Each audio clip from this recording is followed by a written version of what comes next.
All right, let's look at how to determine how many calories you're supposed to get in a day. All the measurements, whether they're online calculators, we use the InBody scanner, which is one of the top bioelectrical impedance scales that's extremely accurate, but it also gives out your BMR, your basal metabolic rate. So how many calories you're burning when you're completely at rest. But that number is still somewhat of a guesstimate. Like there's no way we can truly be exact unless we do a whole metabolic test and things like that. So all the things that you see where if you get on and you put your body fat percentage on and your height and your weight and different things, they're all still guesstimates because everybody's a little bit different on metabolism and things. So this is the way that I like to use to get the most accurate on the number of daily calories we're supposed to be eating. This is the way you play it out, and I'll try to kind of stay out of the frame so you can see it. You're going to track. You're going to take 7 days at least. Ideally, if you can do 14 days, it's even better. But in this example, 7 days, and during that, you're going to weigh yourself every single morning. Every morning you wake up, empty stomach, use the restroom, and then same clothing, and weigh yourself. Write that number down every single morning. During that exact same time frame, you are then going to track all the calories that you eat. Anything that you eat or drink that has a calorie needs to be tracked on it. Okay? And you try to get as accurate as you can. The more accurate you can get, where you're going to have to weigh and measure some things, the more accurate the results will be on it. So on this top one, let's say if our weight, if we're at 170, we go to 171, 169, like you can kind of see how it goes. The weight's going to jump up and down, and that's why we do it every single morning. But say during that time, we add those up, the 7 days, we get 1,187 pounds over the course of that week. And then we divide that by 7, how many days that we weighed in, and we got 169.5 pounds.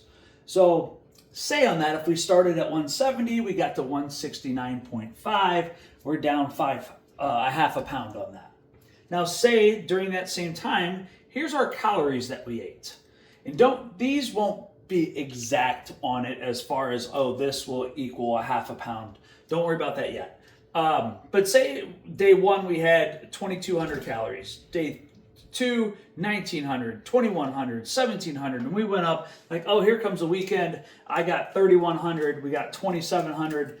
Add those up on the 7 days, divide it by 7, that gives us 2,200 calories on average. So even though this is 1,900, 1,700, even though that's 3,100, when we average that out, it's 2,200, 2,200, 2,200, all the way across.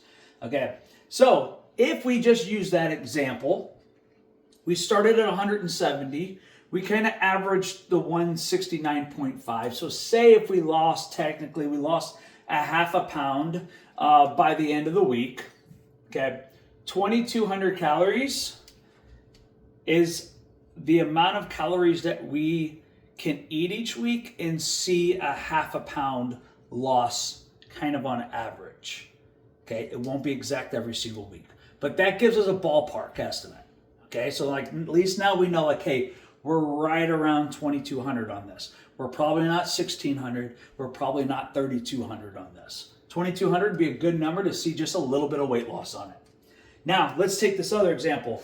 Okay. Maybe our body weight starts at 170 again, but 172, 171, 171, like, oh, here comes the weekend and these calories are bumping up. Maybe I bloat a little bit, 173, 74, 174.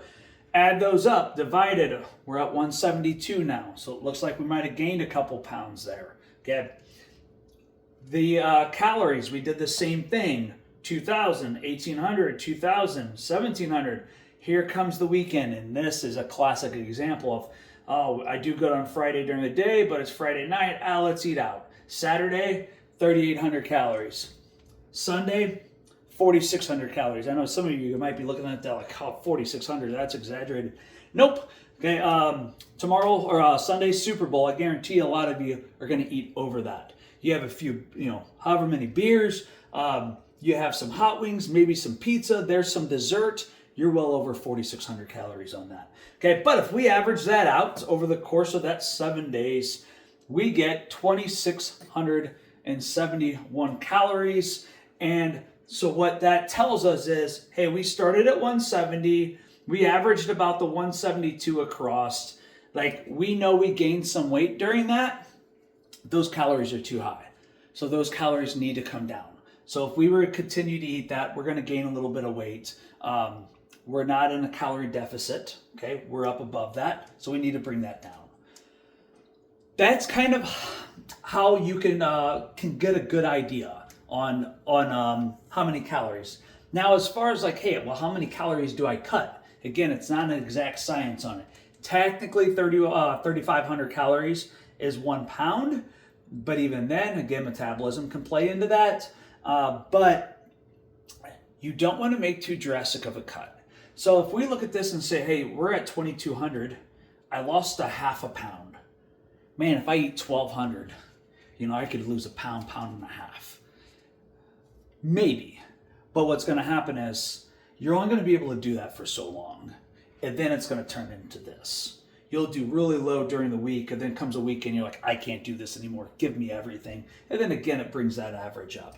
So the idea, what you want to try to do is find a good number of calories to cut, kind of like the lower end of the calories where you could still see some weight loss, but energy levels are okay and hunger levels are kind of in check. If you're in a calorie deficit, you're going to be a little hungry. That's normal. That's just how the body works with it. But if you're starving all day, where that's all you can think about, you can't focus, you're just thinking about finally just getting to the next meal and getting to dinner, you're probably at too much of a deficit. And then, again, you're only going to be able to do that for so long, and then we're going to pig out, and then it's going to just have the adverse effect on it. So yeah, that's where you'll kind of go. If you did it and this was at 170, you started at 170, then 2,200 is your maintenance. Bring it down a little bit. Here, like, okay, we gained a little bit here. Like, maybe that needs to come down to 2,200. Maybe it's 2,000. Maybe I need to bump my activity up during the day as well. Maybe I'm sedentary and I'm not getting as much movement. So yeah, to give you a ballpark estimate on maybe where to start, there's some multipliers out there and things like that for that BMR. But if you do the InBody scan, and if it says, hey, you're at 1,750 calories on there, bump it up by 200 or 300 and then start there. And again, you probably won't eat that exact amount every day anyways. You're going to be a little under, a little over. It's going to go back and forth. But that'll give you a start. They do have calculators where, like, I don't remember the exact numbers, but if you're pretty active throughout the day, you can take like that 1,750 for your BMR and multiply it by like 1.3 or 1.35 for being active or something like that. You can look that up. Again, that is just a starting point. And yeah, but this is the way that you're going to actually try to see where you're at. So hopefully that helps. If you guys have questions, post it in the comments, reach out to me, and I can help you guys out with it.